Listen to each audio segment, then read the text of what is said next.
بسم الله الرحمن الرحيم يوم الفراق. La mort vient soudainement, ayyuhal ikhwatul kiram. Ça vient subitement, ça ne te prévient pas. Tu devras laisser ton épouse, tes enfants, ton argent, tout de côté. Et tu devras partir dans la seconde qui suit. Qu'est-ce qu'on a préparé, ayyuhal ikhwatul kiram, pour la mort?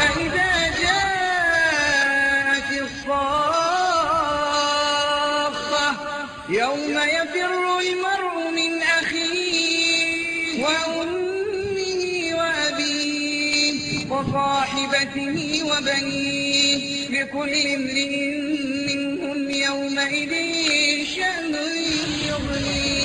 Allah Azza wa Jal, il te rappelle qu'il t'attend un dur châtiment si tu fais pas ta prière et tu délaisses la prière. Et tu dis j'ai peur d'Allah, kadhab, menteur. Tu es un menteur. À nous de craindre Allah subhanahu wa ta'ala comme il se doit. Alhamdulillah, Allah Azza wa Jal a fait que tu aies une paye de 1200 euros dans le halal. C'est mieux pour toi que d'avoir 1 milliard d'euros dans le haram. À nous de craindre Allah subhanahu wa ta'ala comme il se doit. Qu'est-ce qui lui empêche de mettre son hijab? À cette sœur croyante qui sort de chez elle et qui délaisse le hijab, qu'est-ce qui lui empêche? Est-ce que quelqu'un lui force d'enlever son hijab? Abadan. C'est quoi? C'est le manque de crainte d'Allah subhanahu wa ta'ala. À nous de craindre Allah subhanahu wa ta'ala comme il se doit.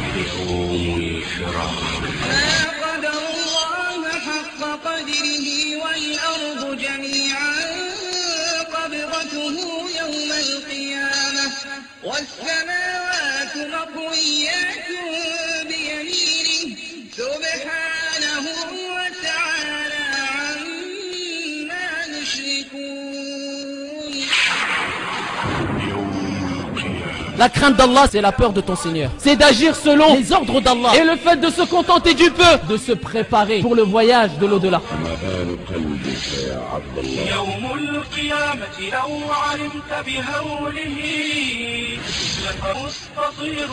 Tu seras ressuscité auprès d'Allah dans la condition dans laquelle tu es mort. Tes dernières actions vont confirmer ce que tu faisais dans ta vie. Si tu as été parmi le khubatha, wal'iyadhu billah, parmi les mujrimines, les criminels, et les égarés, et les transgresseurs qui ont délaissé le rappel d'Allah, Wallahi al-azim, qu'Allah subhanahu wa ta'ala fera que tu mourras dans une situation catastrophique pour te fdah, pour te scandaliser.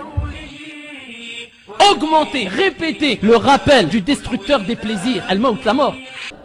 Si toi une personne te menace, et il te menace de mort, pas de adab, juste de mort, pas de châtiment.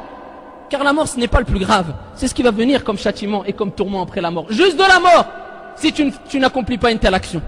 N'importe quelle action, est-ce que tu vas l'obéir? Oui, pourquoi? Car tu le crains. Toi tu dis, je crains Allah, alors qu'Allah subhanahu wa ta'ala il te rappelle que le châtiment c'est l'enfer éternel. Quelques minutes, le jour devra venir, le jour où on va rencontrer Malak al-Maut, l'ange de la mort.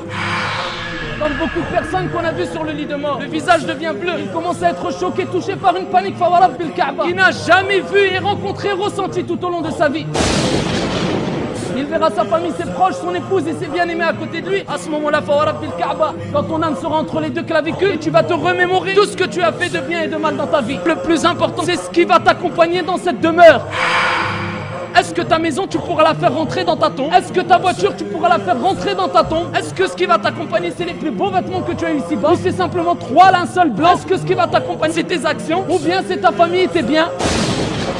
Le prophète alayhi salatu wassalam l'a dit. Quand l'enfant d'Adam meurt, 3 choses le suivent dans la tombe, 2 reviennent et une seule chose reste. Tes actions restent, ta famille et tes biens reviennent. Et quand tu te retrouveras dans la tombe, ya Abdallah, et que ton âme sera remise dans ton corps, et à ce moment-là, il y a 2 anges qui vont venir, Munkar wa Nakir, et ils te poseront 3 questions. Man Rabbuk, qui est ton Seigneur? Ma dinuk, quelle est ta religion? Que dis-tu de cet homme qui a été envoyé vers vous?